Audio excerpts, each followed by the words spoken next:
Hello kids, welcome to Educase tuition classes. आज हम start करने वाले हैं the Tughlaq dynasty, that is the third dynasty of Delhi Sultanat. हमने इसके पहले तक पढ़ा था किस तरह अलाउद्दीन खिलजी के डेथ के बाद जो उसके सक्सेसर थे वो बहुत ही वीक थे और आगे वो राजपाट नहीं चला पाए। तो फाइनली गयासुद्दीन तुगलक ने the last Khilji ruler Khusro Khan को मारकर खुद की डायनेस्टी इस्टेब्लिश की, जिसका नाम था तुगलक डायनेस्टी। तो अब हम यहाँ से शुरू करते हैं। तुगलक डायनेस्टी स्टार्ट करने से पहले, डिटेल्स में जाने से पहले मैं एक छोटा सा इंट्रोडक्शन दे देना चाहती हूँ। इसमें हमें बस 3 ही किंग्स के बारे में पढ़ना है, ठीक है, जिसमें से भी जो सबसे ज़्यादा इंपॉर्टेंट है वो है जौना खां या मोहम्मद बिन तुगलक। हमें इनके बारे में पढ़ना है। गयासुद्दीन तुगलक जो थे, ही वॉज द फाउंडर। तो हम पहले यहाँ पे थोड़ा इंट्रोडक्शन पढ़ लेते हैं, then we will go inside and फिर डिटेल्स में सारे पढ़ेंगे, ठीक है। It's a very interesting chapter, बहुत मज़ा आने वाला है, स्पेशली जब हम मोहम्मद बिन तुगलक के बारे में पढ़ेंगे, उनकी पॉलिसीज़ के बारे में पढ़ेंगे, and that is the most important part of this chapter. हाँ, तो उसको आपको बहुत अच्छे से पढ़ना है। तो Ghiyasuddin Tughlaq, he was the first, very first Tughlaq king, ठीक है। He was the founder, actually the founder of Tughlaq dynasty, जिसने लास्ट खिलजी रूलर, जैसा कि तुम्हें याद होगा, खुसरो खां को मारा था। He killed Khilji ruler, the last Khilji ruler Khusro Khan in 1320। तो 1320 से गयासुद्दीन तुगलक की का राज शुरू हुआ। ही was the son of a Turkish father and a Indian mother. Okay, इसके फादर तुर्किश और मदर इंडियन थी, but he died in a planned accident. अभी देखो यहाँ पे मैंने तीनों किंग के बीच में एक रिलेशनशिप ड्रॉ किया है, ठीक है। He was the father, his son was Jona Khan, and Firoz Shah Tughlaq was actually Jona Khan's cousin, ठीक है। he was not Gayasuddin Tughlaq's son, he was actually his nephew, sorry। तो he was the nephew। अभी देखते हैं क्या हुआ। जौना खां गयासुद्दीन तुगलक का सबसे बड़ा बेटा था, ठीक है।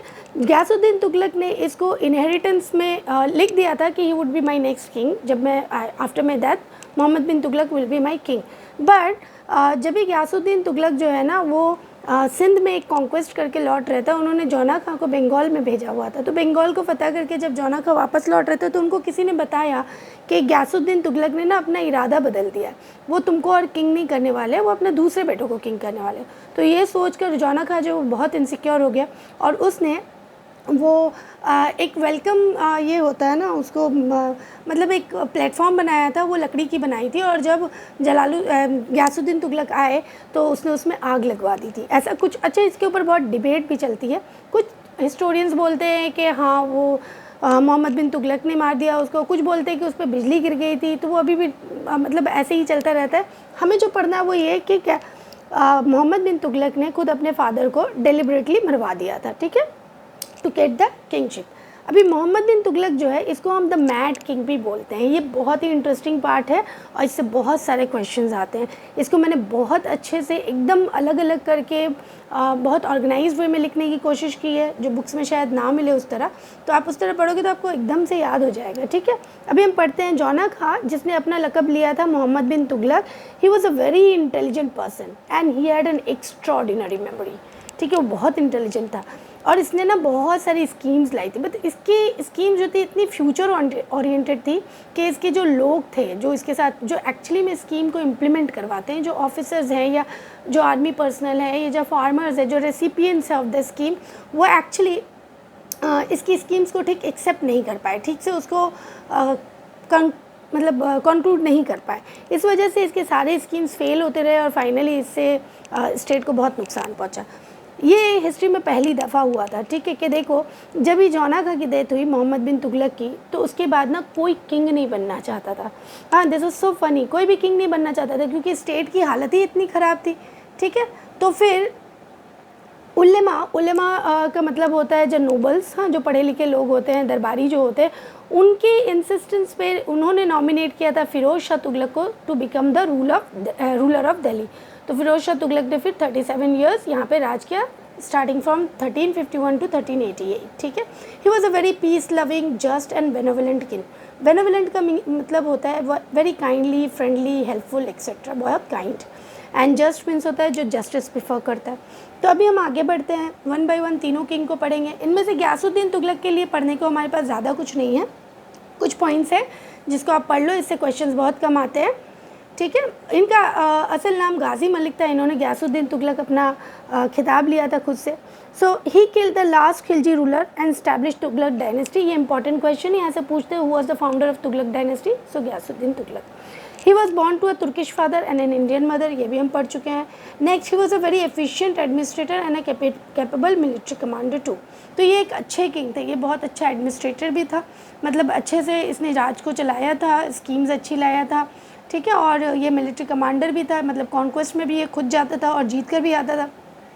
इसने बहुत सारे रिफॉर्म्स इंट्रोड्यूस किए, इसने स्टोर किया पीस एंड स्टेबिलिटी। ये क्यों हुआ, मैंने बताया कि जब खिलजी डायनेस्टी फिनिश हुई थी तो उसके बाद बहुत सारा पॉलिटिकल टर्मोइल आया था, ठीक है, कौन किंग बनेगा, कैसे ये किया जाएगा, तो उस टाइम में बहुत अनसर्टिनिटी थी, बहुत अनपीसफुल सिचुएशन होती थी देश में, तो इसने रिस्टोर किया पीस एंड स्टेबिलिटी, ठीक है। Then he was killed by his own son जौना खां और मोहम्मद बिन तुगलक, ठीक है, इन deliberately planned accident.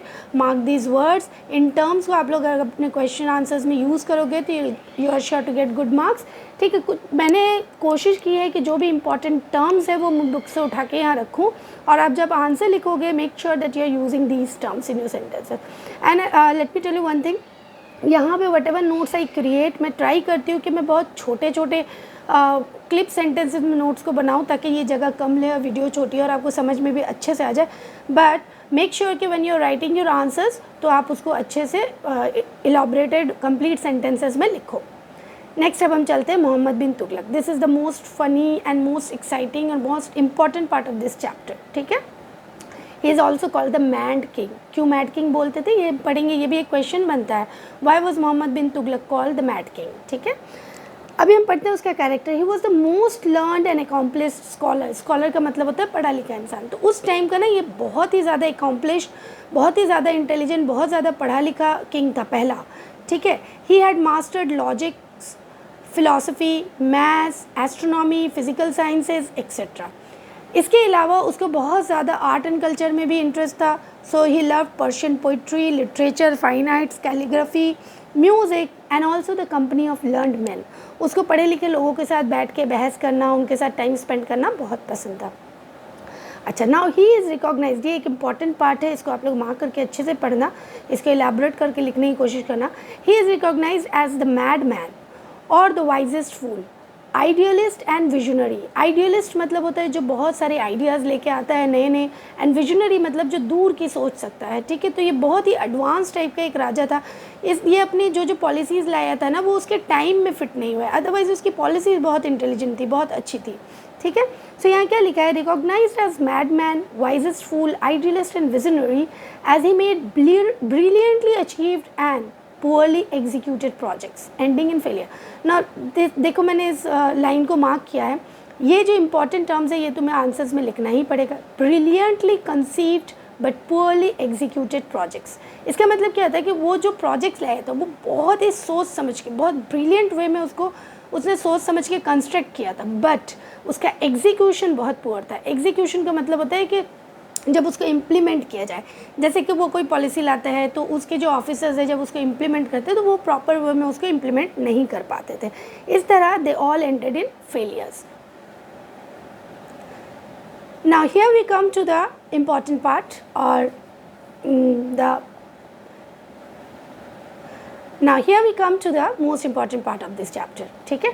अभी देखो यहाँ पे मैंने बहुत अच्छे से सारे पार्ट्स को अलग अलग करके लिखने की कोशिश की है, मैंने उसके सारी पॉलिसीज़ को अलग अलग लिखा है। और अगर आप लोग यहाँ देखो मैंने यहाँ लेफ़्ट साइड में हेडिंग्स बनाई है कुछ, जैसे कि reason, what was the reason for this policy, ठीक है। उसके बाद उसने क्या रिफॉर्म्स किए, उसका क्या इफ़ेक्ट हुआ, यहाँ भी है रीज़न, उस पॉलिसी को इम्प्लीमेंट करने के लिए उसने क्या अरेंजमेंट्स किए, उसका क्या इफ़ेक्ट हुआ। तो इस तरह मैंने सारी पॉलिसीज़ के इफ़ेक्ट्स, रीजंस, इम्प्लीमेंटेशन सब कुछ अलग करके लिखा है। थोड़ा इसको फॉलो करने की कोशिश करना, नोट्स चाहो तो बनाने की कोशिश करना, यहाँ से स्क्रीनशॉट लेकर बना सकते हो। और अगर तुम लोगों को रेडीमेड नोट्स चाहिए तो you can just WhatsApp me, number is in the details, ठीक है, डिस्क्रिप्शन, तो you can WhatsApp me, I can send you the notes. अच्छा, आगे पढ़ते हैं। तो फर्स्ट पॉलिसी थी the taxation on in Doab, taxation in the Doab. Doab is a Urdu term, okay. दो मीन्स टू, आब मीन्स वाटर, तो टू वाटर्स यानी दो नदियाँ, दो नदियों के बीच की जो ज़मीन होती है ना, बेसिकली दिल्ली के आसपास में जो एरियाज़ थे वहाँ पे गंगा और जमुना के बीच की जो ज़मीन होती थी वो बहुत ही ज़्यादा फर्टाइल थी, मोस्ट फर्टाइल रीजन, वहाँ पे सबसे ज़्यादा प्रोडक्शन होता था, बहुत ज़्यादा रेवेन्यू आता था। तो इसने सोचा कि क्यों नहीं स्टेट के दूसरे एरियाज़ के कंपैरिजन में इस रीजन में हम ज़्यादा टैक्स लगा दें, ठीक है। तो उसने क्या किया, क्यों, और उसको पैसों की ज़रूरत थी इसलिए वो ऐसा सोचता था, because he also wanted to build a strong army. तो what was the reason behind this, he wanted to build and manage a strong army. हर किंग का जो बेसिक सपोर्ट होता है ना प्रोटेक्शन का, वो तो आर्मी ही होती है। तो हर किंग को एक स्ट्रॉन्ग आर्मी चाहिए होती है, इसको भी स्ट्रॉन्ग आर्मी चाहिए थी। So for that, for the management of a huge army he needed money. उसको मनी लाना था, कहाँ से लाएगा? So he increase land tax in the Doab region. उसने दोआब के रीजन में लैंड टैक्स को बढ़ा दिया, बहुत ज़्यादा बढ़ा दिया। बट ही वॉज अनफॉर्चुनेट, क्योंकि in the same year famine struck. Famine का मतलब क्या होता है? वही सूखा और अकाल, बारिश नहीं होना और अनाज नहीं उगना। तो उस साल में ही फैमाइन हो गया। अभी फैमाइन होने की वजह से क्या है कि इसने ख्याल नहीं किया, एंड इसके जो टैक्स कलेक्टर थे यानी जो ऑफिसर थे, they did not show mercy. उन्होंने पीजेंट्स पे कोई मर्सी नहीं दिखाया। उन्होंने बोला नहीं, टैक्स देना है तो देना है, अब जहाँ से भी दो। तो this completely ruined the peasants. Peasants जो है वो पूरी तरह से बर्बाद हो गए, यहाँ तक कि many of them fled to the jungles living their land. बहुत सारे फार्मर्स तो अपनी ज़मीन भी छोड़ के जंगल में भाग गए। ज़िंदा रहेंगे तब तो कुछ करेंगे, तो वो नहीं दे पा रहे थे टैक्स, पर ऑफिसर्स नहीं सुनते थे। लेकिन यस, इसका रिफॉर्म क्या किया मोहम्मद बिन तुगलक ने, जब उसको बाद में पता चला तो he ordered relief measures in the form of free kitchens. उसने फ्री किचन कराए, फ्री में खाना खिलाता था सारे देशवासियों को। लोन टू द फार्मर्स, उसने फार्मर्स को लोन देना शुरू किया। He improve the irrigation facilities also, but problem was remedies were very late, ठीक है। उसको बहुत बाद में रियलाइज़ हुआ था, और तब तक damage has been already done. तो जो डैमेज होना था वो हो चुका था, बहुत सारे फार्मर्स भाग चुके थे, उसकी इमेज ख़राब हो चुकी थी, और ये सब रिफॉर्म्स के चक्कर में बहुत सारा ट्रेजरी भी लॉस हो रहा था। अब आते हैं उसका नेक्स्ट, और सबसे मैं बोलूँगी कि सबसे ज़्यादा बहुत ब्लोई, मतलब इसकी वजह से उसको बहुत ज़्यादा नुकसान हुआ था, ठीक है। ये क्या था? Transfer of capital. ये पॉलिसी जो थी उसके ऊपर एकदम हार्ड ब्लो लेकर के आई। इसने क्यों किया? ये रीज़न क्या था फॉर ट्रांसफ़र ऑफ कैपिटल, ठीक है। इसने क्या किया था? अपनी कैपिटल को दिल्ली से हटाकर देवगिरी मूव कर दिया था, और उसका नाम दिया था दौलताबाद, ठीक है। देवगिरी जो डेक्कन में है, नर्मदा रिवर के नीचे, मैंने दिखाया था लास्ट वीडियो में। तो इसका रीज़न क्या था? रीज़न दो थे, बहुत इंपॉर्टेंट रीज़न थे। एक तो था सेंट्रल लोकेशन, चूँकि अभी जो है इसकी जो टेरिटरी है वो एक्सपैंड कर रही थी साउथ में, और इसको पता था कि दिल्ली में रह के साउथ को एनेक्स करना तो मुश्किल है और उस पर राज करना भी मुश्किल है। तो Devagiri seem to be the centralised location. तो with expansion of empire in the Deccan, Devagiri became the centrally located position in the empire, ideal for ruling the whole state from one place. तो एक जगह से ideally rule करने के लिए देवगिरी उसको perfect जगह लगी, तो ये एक रीज़न था कि वो चला गया। दूसरा, प्रोटेक्शन फ्रॉम मंगोल इन्वेजन। हमें पता है मंगोल इन्वेजन उस टाइम में बहुत इम्पॉर्टेंट टर्म था, ठीक है। बहुत सारे मंगोल्स आते थे इन्वेट करने इंडिया को, तो वो जब भी आते थे तो ये भी हमने बहुत सारी वीडियोस में पढ़ा है कि वो नॉर्थ वेस्ट से ही आएंगे, क्योंकि नॉर्थ वेस्ट ही एक लैंड से कनेक्टेड रूट्स मतलब रूट है जिसमें प्रॉपर रास्ते होते थे। और बाकी का जो एरिया हमारा होता है जैसे कि नॉर्थ ईस्ट जो है वो पूरा हिमालयन रीजन है, उसके बाद साउथ में तो पूरे समंदर है। तो बेसिकली नॉर्थ वेस्ट से ही इन्वेजन आता था। तो उसको लगा कि नॉर्थ वेस्ट से जब इन्वेजन आ गया तो दिल्ली बहुत करीब होगा, तो वो लोग झट से आके हम पे हमला कर सकते हैं। अगर हम देवगिरी में रहेंगे तो उनको नॉर्थ वेस्ट से देवगिरी जाने में टाइम लगेगा, we will buy some time और we will be ready to fight them back. तो दो इंपॉर्टेंट रीजंस है उसके पास, लेकिन प्रॉब्लम क्या हो गई, ठीक है। तो उसने क्या किया, Daulatabad actually Daulatabad was far and safer from Delhi, तो ही realized that it was far and safer from Delhi, तो ठीक है चलो इसको हम कैपिटल बना लेंगे। बट उसके लिए इसने बहुत सारे अरेंजमेंट देखे। उसने गलती क्या की कि अगर कैपिटल बनाना था तो किंग और आर्मी लेके जाता, बट उसने बोला कि पूरी कैपिटल के मतलब पूरी population just let's go with me, वो सबको ले गया, फार्मर्स को, ट्रेडर्स को, आर्मीज़ को, एवरीबडी सबको ले गया, ठीक है।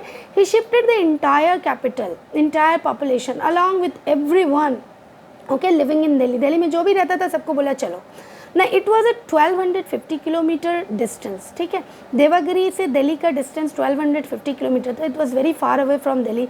अभी देखो किंग जो होता है वो तो पालकी में, घोड़े में बैठ के चला जाएगा, और बाकी जो नॉर्मल लोग होते हैं वो क्या करेंगे, उनके पास तो गाड़ी अफोर्ड नहीं कर सकते हैं, पिजन्स वगैरह, उनको पैदल ट्रैवल करना पड़ता था, ठीक है, या बहुत मुश्किल से कुछ सवारी अगर मिल जाए तो भी उसने बहुत रहम दिखाया, उसने क्या किया, रास्तों को चौड़ा किया. So he broadened the roads, ठीक है, इसने ट्रीज़ लगाए on both sides of the road. He also build temporary huts, रास्ते में हर्ट्स बनाए जिसमें ट्रैवलर्स जो है वो मीन टाइम में बैठ के थोड़ा रेस्ट ले पाए, ठीक है. He supplied free food and drinks, ठीक है, वे प्रोवाइडेड फॉर कंफर्टेबल जर्नी, ठीक है. इससे क्या हुआ, द ट्रेजरी वॉज अफेक्टेड. इतना सब कुछ करने में, इतना प्रिपरेशन, रोड्स बनाने में, पेड़ लगाने में, उगाने में टाइम लगता है. तो it was a lengthy process और इसमें बहुत सारा पैसा भी खर्च हुआ. अब क्या हुआ कि इसके इफ़ेक्ट क्या हुआ. It was a long and arduous journey. Arduous मतलब होता है बहुत थकाने वाला. That led to many death. अब जो बहुत सारे बूढ़े लोग थे उनमें से बहुत सारे मारे गए जो इतना लंबा जर्नी नहीं कर पा रहे थे. तो रास्ते में बहुत सारी रियाया, बहुत सारे लोग जो है मारे गए.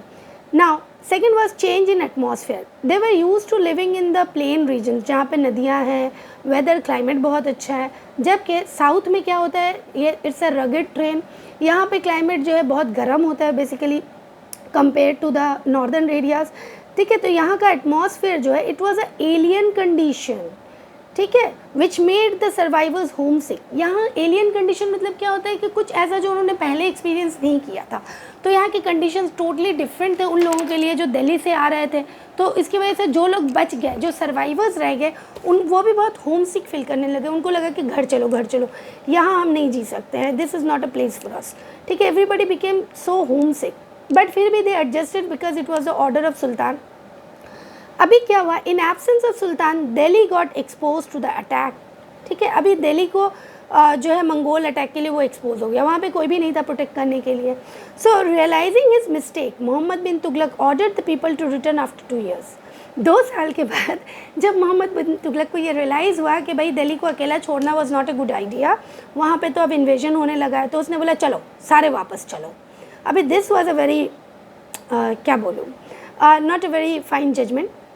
तो 2 साल के बाद जो लोग इतनी ज़्यादा ट्रबल से यहाँ आके अभी किसी तरह से मैनेज ही करने लगे थे, तो they felt very much mentally and physically tortured, literally tortured. उनको लगता था कि अब सारा घर छोड़ के आया, यहाँ पे घर बसा है, फिर इसको भी छोड़ के जाना है, ठीक है. So it also affected the treasury suffered greatly and the Delhi prosperity was at a stake. वो कमने लगी. दौलताबाद जो थी यानी देवगिरी, उसने उसका नाम दौलताबाद रखा था. It became deserted. अब यहाँ से सारे लोग चले गए तो ये भी पूरा बना बनाया जो शहर है वो बर्बाद होने लगा, पूरा डिजर्टेड हो गया. अब हम पढ़ेंगे टोकन करेंसी. जो नेक्स्ट स्कीम थी मोहम्मद बिन तुगलक की वो थी टोकन करेंसी. ये भी बहुत एडवांस सिस्टम था जो अभी हम यूज़ करते हैं, लेकिन उसके टाइम में फ़ेल हो गया अनफॉर्चुनेटली. उसके टाइम में क्या था कि किंग के टाइम में कॉइन्स जो होते थे, पैसे, वो गोल्ड और सिल्वर के होते थे. तो इसने देखा कि दौलत तो बहुत कम हो गई, ख़जाना कम हो गया है रियासत का. तो उसने सोचा कि कैसे, हाउ टू रिकवर इट. उसने सोचा कि why not replace these coins with copper. Silver और गोल्ड के कॉइन्स उसने कॉपर से रिप्लेस कर दिया और उसने सारा सिल्वर और गोल्ड जो है वो ख़जाने में जमा करना शुरू किया ताकि ट्रेजरी को फिर से रिवाइव किया जा सके, ठीक है. तो रीज़न क्या था, to tide over the financial crisis in the state due to his previous failed schemes. ये जो पुराने फेल्ड स्कीम्स लाया था उससे उसको टाइड ओवर करने के लिए, यानी उसको मैचअप करने के लिए, उसको कंपनसेट करने के लिए उसके फाइनेंशियल जो क्राइसिस थे वो स्कीम लेकर के आया. इस स्कीम में उसने क्या किया, मिस्टेक क्या की उसने, टुक नो स्टेप्स, यहाँ पे नो होना चाहिए, he took no steps to ensure that the minting का मतलब होता है प्रोडक्शन ऑफ कॉइन. जो कॉइन बनाए जाते हैं उसने ये नहीं स्टेप लिया कि it was the monopoly of the government. मतलब उसने कोई मेजर नहीं लिया कि कॉपर के जो कॉइन बनाए जाएंगे वो सिर्फ गवर्नमेंट ही बनाएगी, कोई और नहीं बना सकता है, ठीक है. इस पर उसका ध्यान नहीं गया. इसकी वजह से क्या हुआ, एवरीबडी स्टार्टेड मिंटिंग काउंटरफिट और फेक कॉइन्स. काउंटरफिट मतलब होता है फेक, ये वर्ड आपको बुक में मिलेगा, मैंने यहाँ मीनिंग लिख दिया, फेक या डुप्लीकेट कॉइन्स. तो चूँकि ऐसा कोई रिवाज नहीं था, ऐसा कुछ रूल नहीं था कि सिर्फ गवर्नमेंट इसकी लाइए और गवर्नमेंट ही कॉपर कॉइन बनाएगी, तो हर कोई घर घर में कॉइन्स बनाने लगा. तो बहुत सारे डुप्लीकेट और फेक कॉइन्स जो है वो मार्केट में आ गए. अभी क्या हुआ, जो फॉरेन मर्चेंट्स आते थे उन्होंने रिफ्यूज़ कर दिया ये कॉपर कॉइन्स लेने से, क्योंकि ये जब ले जाते थे और फिर वो यहाँ के स्टेट के ऑफिसर्स को देखते थे तो वो बोलते ये तो नकली है, हम तो ये नहीं लेंगे. तो फॉरेन मर्चेंट्स को लगा कि हमारे तो पैसे बर्बाद हो रहे हैं, हमें नकली कॉइन मिल रहा है और हमें उसका रिप्लेसमेंट नहीं मिल रहा है. तो उन्होंने क्या किया कि ये लेने से मना कर दिया. So trade came to a standstill, fail totally. Trade पूरा लगभग बंद होने लगा. ठीक है, एकदम से ही ट्रेड जो है कोलैप्स होने लगा।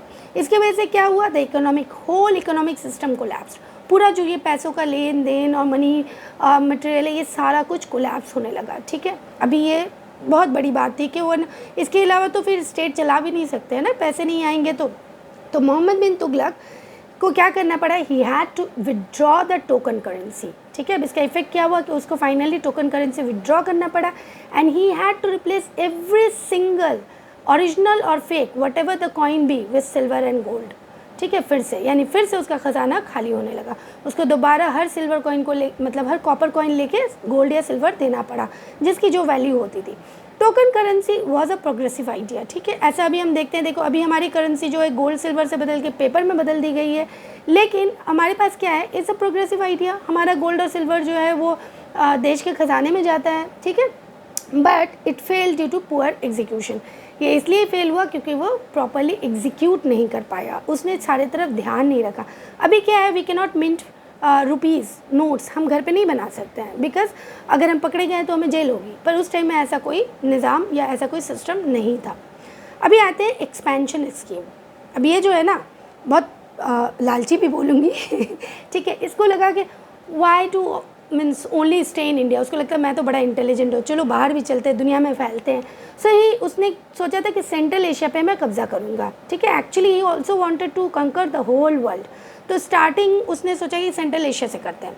अब कैसे करेंगे, इसने क्या किया, ही मूव्ड अ ह्यूज आर्मी, और उस पूरी आर्मी को ऑलरेडी 1 साल की सैलरी पे एडवांस में कर दी, क्योंकि आर्मी जाना नहीं चाहती थी वहाँ पे, तो हिमालयन रीजन है, उसको क्रॉस करके पासेस वगैरह को क्रॉस करके जाना सेंट्रल एशिया में, तो आर्मी जाना नहीं चाहती, तो उसने एडवांस में ऑलरेडी 1 ईयर सैलरी पे की। ठीक है, फिर वो लेकर गया पूरी आर्मी को ले गया अबंडन। उसके बाद जब वो वहाँ गया, कुछ दूर जाने के बाद, काफ़ी दूर जाने के, उसको रियलाइज़ हुआ कि ये हिमालयन रीजन्स को क्रॉस करना ना मेरी आर्मी या मेरे बराबर का काम तो है नहीं, हम तो पॉसिबली इसको नहीं कर पाएंगे। So he abandon the project after realizing the difficulties of moving such a large army across Himalayan passes. ठीक है, जब उसको रियलाइज़ हुआ वहाँ जाके कि इन हिमालयन पासेस में इतनी बड़ी आर्मी मूव करना बहुत डिफ़िकल्ट है, तो उसने बोला छोड़ो, ये प्रोजेक्ट नहीं करना है। तो अभी 1 ईयर का जो सैलरी था वो भी गया, लोग भी गए, लौटते वक्त प्रॉब्लम भी हुई, तो royal treasury was further depleted. Deplete का मतलब होता है कम होना, तो जो पैसे थे, ख़जाना जो था वो और भी डिप्लीट होने लगा। उसके बाद फर्दर एक्सपेडिशन, अब उसने वहाँ से लौटने के बाद हिमाचल में एक्सपेडिशन भेजा। ठीक है, हिमाचल में उसने अपनी आर्मी भेजी, बट इतनी ज़्यादा मतलब वेदर कंडीशंस वहाँ के ख़राब होते हैं, क्योंकि वहाँ तो बर्फबारी वगैरह होती है, ये लोग यूज़ टू थे नहीं, तो only 10 soldiers return to Delhi maximum, यानी सारे के सारे ऑलमोस्ट सारे सोल्जर हिमाचल में मारे गए, सिर्फ 10 लोग ही वापस आए। ठीक है, अब हम आते हैं रिजल्ट्स क्या हुआ मोहम्मद बिन तुगलक की स्कीम का। This is the final part. तो इससे क्या हुआ, ये बहुत ऑब्वियस है, it exhausted the royal treasury जो था, जो तो ख़जाना जो था वो एग्जॉस्टेड हो गया, एकदम ख़त्म होने लगा। अंडरमाइंड का मतलब होता है मेक वीक, मतलब इसकी जो प्रेस्टीज थी as a king, as a sultan, position जो थी वो बहुत अंडरमाइंड हो गई, वो वीकर हो गई। अब लोग इसको सुल्तान के जैसा उतनी इज्जत नहीं दे रहे थे। रिवॉल्ट्स ब्रोक आउट, अब जब सुल्तान दिख रहा है कि वीक है, ट्रेजरी में पैसा नहीं है, तो बहुत सारे रिवॉल्ट्स होने लगे। मेवाड़ के जो राणा थे उन्होंने रणथंभौर को रिकवर कर लिया वापस, चित्तौड़ भी रिकवर कर लिया जो अलाउद्दीन खिलजी ने उनसे कब्ज़ा किया था। तो पूरा इंटायर जो राजस्थान का एम्पायर था वो राणास के पास चला गया, और उन लोगों ने एक पावरफुल एम्पायर फिर से डेवलप कर ली राजस्थान में। साउथ में क्या हुआ, south totally broke out into 2 kingdoms. ठीक है, साउथ अब हम नेक्स्ट चैप्टर्स में पढ़ेंगे विजयनगर एंड बहमानी किंगडम, जिसमें हम देखेंगे सदर्न एम्पायर जो था वो पूरा टूट के 2 किंगडम में बट गया, जिसमें से विजयनगर किंगडम बना था Hindu kingdom and Bahmani the Muslim kingdom. इस तरह क्या हुआ, डेक्कन जो था साउथ इंडिया में, it became the independent state again. ठीक है, अब वो दिल्ली के राज से निकल गया and they way free from the rule of Delhi सल्तनत। अब हम आते हैं what were the reason behind the failure of his schemes. ये इंपॉर्टेंट क्वेश्चन है, यहाँ से क्वेश्चंस आते हैं। ठीक है, या तो आइदर देखो हर अल्टरनेटिवली क्वेश्चन पूछा जाता है, या तो स्कीम्स क्या थी या कोई पर्टिकुलर स्कीम डिफाइन करने को बोलते हैं, या फिर रीज़न फॉर फेलियर तो पूछते ही हैं, ठीक है। क्या था first reason? The Tughlaq's character. Tughlaq का कैरेक्टर कैसा था? He had lack of practical sense. उसको प्रैक्टिकल सेंस नहीं थी, वो बस स्कीम्स बनाना जानता था, उसको नहीं पता था कि ये स्कीम इम्प्लीमेंट होंगी तो कैसी होंगी, प्रैक्टिकलिटी में इसका क्या रिजल्ट आने वाला है। And he was very whimsical, जैसा कि हमने देखा वो आर्मी को लेकर हिमालयाज़ में चला गया और फिर वो लेकर चला गया, तो he was not very serious in his own decision, ठीक है। बहुत अनप्रेडिक्टेबल था, कभी भी कुछ भी करता था, क्विंग था तो बस उसको लगता था ये अच्छा है कर लो, अच्छा ये नहीं हो रहा है छोड़ दो, तो ही वॉज वेरी विम्सिकल, ठीक है। सेकेंडली क्या था? Timely condition. जैसा कि हमने देखा दोआब टैक्सेशन में वो जो सूखा पड़ गया, तो टाइमली कंडीशंस जो थे वो उसके फेवर में नहीं थे। एंड प्रेजुडिस का मतलब होता है उसके जो लोग थे, आर्मी थी, लोग थे, रियाया थी, फार्मर थी, वो जो थे ना बहुत ही फेवरेटिज्म जिसको बोलते हैं, तो पीपल ने फेवरेटिज्म नहीं दिखाया, मतलब पीपल ने एक्सेप्टेंस नहीं दिखाया उसकी पॉलिसीज़ की तरफ, ठीक है। नेक्स्ट है पीपल वे बैकवर्ड। पीपल बहुत बैकवर्ड थे, they were not receptive of new ideas नहीं ले पाए। नेक्स्ट है उल्लेमा। उल्लेमा means the literate person, the nobles, ठीक है। उल्लेमा did not support the schemes as they were not allowed to influence the affairs of state. उल्लेमास को स्टेट अफेयर्स में कोई एक्शन लेने का हक नहीं था, तो उल्लेमा ने क्या किया? जब हमें कोई वैल्यू नहीं है, हम क्यों आपकी स्कीम को सपोर्ट करें, तो उल्लेमा ने सपोर्ट नहीं किया किंग के स्कीम्स को, उसकी वजह से भी फेलियर हुए बहुत सारे। अभी देखो Mohammad bin Tughlaq died in 1351 after a reign of more than 25 years. 25 years से भी ज़्यादा उसने राज किया और 1351 में फाइनली वो मर गया, लिविंग द दिल्ली सल्तनत इन डिके एंड डिसइंटीग्रेशन। यहाँ दिल्ली सल्तनत जो है लगभग टूटती फूटती रह रही थी एकदम।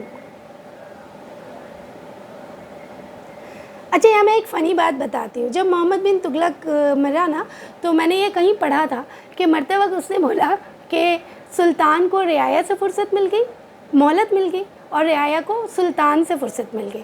मतलब रियाया से सुल्तान बच गई और सुल्तान से रियाया बच गई, दोनों कंपेटेबल बिल्कुल भी नहीं थे, ठीक है। तो आज हम यहीं तक पढ़ते हैं फिरोज शाह तुगलक, और later part of this chapter हम नेक्स्ट वीडियो में पढ़ेंगे। आई होप तुम लोगों को पसंद तो आ रही होगी, वीडियो समझ भी आ रही होगी। अगर फिर भी कोई डाउट रह जाता है, यू कैन ऑलवेज कमेंट और WhatsApp me. WhatsApp number description में मैंने डाल रखा है। And if you need my notes, I know these notes are very clumsy, I am working on converting them into digital format, तो then also if you need it, तो just WhatsApp me, I can send it to you, and I'll be soon converting them to digital forms. Okay, tada then.